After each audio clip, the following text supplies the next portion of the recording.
नमस्ते और स्वागत है। आज हमारे हाथ एनपीएस यानी नेशनल पेंशन सिस्टम में हुए कुछ बड़े बदलावों से जुड़े डॉक्यूमेंट्स लगे हैं। और सच कहूं तो इन्हें पढ़कर ऐसा लग रहा है कि एनपीएस को पूरा गेम ही बदल गया है। बिल्कुल। जो प्रोडक्ट कल तक सरकारी और थोड़ा मतलब बोरिंग सा माना जाता था, वो अब इतना बदल गया है कि वो सीधे सीधे म्यूचुअल फंड को टक्कर दे रहा है। सही बात है। तो आज हम यही गहराई से समझेंगे कि क्या एनपीएस अब सिर्फ पेंशन नहीं बल्कि एक असली वेल्थ बिल्डिंग मशीन बन गया है। हाँ, चलिए इस पर बात करते हैं। चलिए शुरू करते हैं सबसे बड़े बदलाव से। ये रिटायरमेंट के पैसे पर कंट्रोल से जुड़ा है। पहले एक बड़ा सिरदर्द था कि रिटायरमेंट पर 40% पैसा वो जबरदस्ती एन्युटी में डालना पड़ता था। हाँ बिल्कुल। अब वो कहानी बदल गई है जी। अब वो जो 40% की शर्त थी उसे घटाकर सिर्फ 20% कर दिया गया है। मतलब अब आप रिटायरमेंट पर 60% की जगह 80% तक रकम एक साथ निकाल सकते हैं। और ये 40% वाली शर्त ही कई लोगों के लिए एक डील ब्रेकर थी, है ना? बिल्कुल, बहुत बड़ी रुकावट थी। लेकिन ये एन्युइटी चीज है क्या और लोग इससे इतना क्यों बचते थे? मतलब थोड़ा सा बताइए इसके बारे में। देखिए, एन्युटी का फंडा बहुत सिंपल है। आप इंश्योरेंस कंपनी को एक मुश्त पैसा देते हैं और वो आपको पूरी जिंदगी एक फिक्स्ड पेंशन जैसी इनकम देती रहती है। ये आपको लॉन्जेविटी रिस्क से बचाता है। लॉन्गेविटी रिस्क मतलब इस डर से कि कहीं आप अपने पैसों से ज्यादा न जी जाए। हाँ बिल्कुल वही। कॉन्सेप्ट तो बहुत अच्छा है, लेकिन भारत में एन्युटी के रिटर्न बहुत कम रहे हैं और जबरदस्ती होने की वजह से लोग एनपीएस से दूर भागते थे। अच्छा। अब पीएफआरडीए ने इसे एक विकल्प बना दिया है, मजबूरी नहीं। जिसे ज्यादा एन्युटी चाहिए वो 100% की भी ले सकता है। कंट्रोल अब निवेशक के हाथ में है। मतलब कंट्रोल तो मिल गया, लेकिन 80% रकम एक साथ हाथ में आना ये थोड़ा खतरनाक नहीं हो सकता? एक साथ इतना पैसा देकर तो कोई भी बहक सकता है। बहुत सही सवाल है आपका। और इसी प्रॉब्लम को सॉल्व करने के लिए पीएफआरडीए ने एक नया ऑप्शन दिया है, सिस्टमैटिक यूनिट रिडेम्पशन यानी एसयूआर। एसयूआर ये क्या है? ये बिल्कुल म्यूचुअल फंड के एसडब्ल्यूपी जैसा है।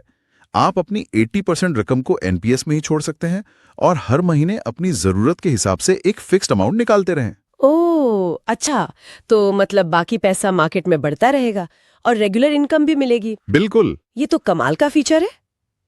तो कंट्रोल की बात सिर्फ पैसा निकालने पर नहीं बल्कि निवेश करने के तरीके पर भी आई है ना? मैंने सुना है कि अब इक्विटी को लेकर भी कुछ बहुत बड़ा बदला है। हाँ, और यही वो बदलाव है जो इसे वेल्थ जनरेटर बनाता है। पहले आप अपने एनपीएस पोर्टफोलियो का ज्यादा से ज्यादा 75% ही इक्विटी में डाल सकते थे।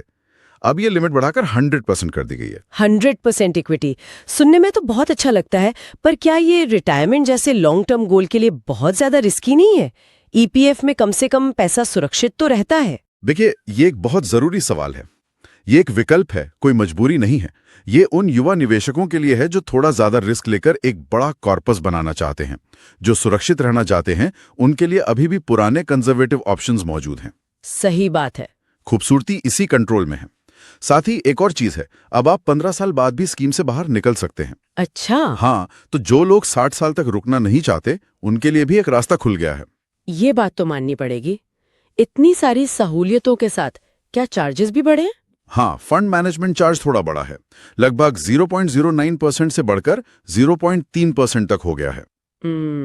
लेकिन इसे सही नजरिए से देखना जरूरी है। 0.3% भी म्यूचुअल फंड के 1-2% के सामने कुछ भी नहीं है। सही कहा। आज भी एनपीएस दुनिया के सबसे कम लागत वाले रिटायरमेंट प्रोडक्ट्स में से एक है। तो एक तरफ तो पीएफआरडीए ने निवेशकों को इतनी सारी आजादी दे दी है, लेकिन हर कहानी में एक ट्विस्ट होता है। और यहाँ वो ट्विस्ट है टैक्स। इस बढ़ी हुई 80% की निकासी पर टैक्स का सीन अभी तक क्लियर नहीं है। सही पकड़ा आपने। पहले 60% निकासी तो पूरी तरह टैक्स फ्री थी। अब सवाल ये है कि जो अतिरिक्त 20% निकालने की आजादी मिली है उसका क्या होगा? और इस पर फैसला कौन करेगा? इस पर फैसला पीएफआरडीए नहीं बल्कि वित्त मंत्रालय करेगा। हमारे पास जो दस्तावेज हैं वो 3 संभावनाएं बताते हैं। या तो इस पर म्यूचुअल फंड की तरह कैपिटल गेन्स टैक्स लगे, ओके, या इसे आपकी इनकम स्लैब के हिसाब से जोड़ा जाए, या फिर इसे पूरी तरह टैक्स फ्री कर दिया जाए, जो निवेशकों के लिए सबसे अच्छा होगा। तो मतलब पिक्चर अभी बाकी है। चलिए इस पूरी चर्चा को समेटते हैं। संक्षेप में कहूं तो एनपीएस अब निवेशकों को उनके पैसे पर पहले से कहीं ज्यादा कंट्रोल देता है। कितना इक्विटी में लगाना है, कब निकलना है और रिटायरमेंट के बाद पैसा कैसे लेना है। और सूर्य जैसे फीचर इसे और भी स्मार्ट बनाते हैं। ये अब एक one size fits all product नहीं रहा। बिल्कुल, और इसने मेरे सोचने का तरीका भी बदल दिया है। अब जब 85 साल की उम्र तक निवेश में बने रहने और धीरे धीरे पैसे निकालने की सुविधा है, तो असली सवाल सिर्फ ये नहीं है कि कितना बचाना है, बल्कि ये है कि रिटायरमेंट के बाद 20-25 सालों तक चलने वाली एक सही विड्रॉल स्ट्रैटेजी कैसे बनाई जाए। इस पर सोचना बहुत जरूरी है।